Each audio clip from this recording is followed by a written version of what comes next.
রাজনৈতিক দল হিসেবে নিবন্ধনের জন্য আবেদন করা জাতীয় নাগরিক পার্টি এনসিপি সহ ১৪৪টি দলের কেউই শর্ত পূরণ করতে পারেনি।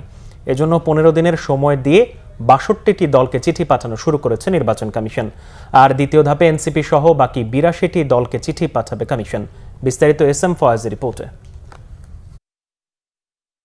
নির্বাচন কমিশনের নিবন্ধন শর্ত পূরণ করতে যেসব কাগজপত্র প্রয়োজন ট্রাকে করে নিয়ে সেগুলো নির্বাচন ভবনে জমা দিয়েছিল জাতীয় নাগরিক পার্টি এনসিপি।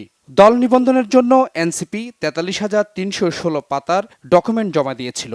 এরপরও নিবন্ধন চেয়ে আবেদন করা এনসিপি নির্বাচন কমিশনের প্রাথমিক বাছাইয়ে উত্তীর্ণ হতে পারেনি। যাচাই বাছাই শেষে কমিশন কর্মকর্তারা বলছেন, কোনো দলেই আবেদনের শর্ত পূরণ করতে পারেনি। সঠিক কাগজপত্র জমা দিতে এখন দলগুলোকে আরও ১৫ দিন সময় দিচ্ছে কমিশন। হ্যাঁ, যেসব দলের পাওয়া যায় না সেই সব দল, যাদের ওয়ান্টিংস আছে সেগুলি দেওয়ার জন্য। এদিকে জাতীয় পরিচয়পত্র নিবন্ধন অনুবিভাগের মহাপরিচালক জানিয়েছেন, জাপান, যুক্তরাষ্ট্র, মালদ্বীপ, ওমান, দক্ষিণ আফ্রিকা থাকা বাংলাদেশিদের নাম ভোটার তালিকায় যোগ করতে দ্রুতই কাজ শুরু হচ্ছে। আমাদের ইকুইপমেন্টগুলো রেডি করতে হবে, আমাদের জনবল রেডি করতে হবে এবং আমাদের প্রয়োজনীয় লোকজনকে সিলেক্ট করতে হবে এবং কিছু প্রশিক্ষণের বিষয় আছে আর কিছু যন্ত্রপাতির ইন্টিগ্রেশনের বিষয় আছে। সেই কাজগুলো আমরা এখন পর্যায়ক্রমে শুরু করেছি।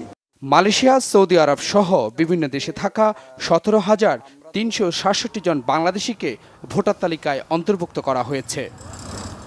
এস.এম. ফয়েজ, বাংলা ভিশন, ঢাকা।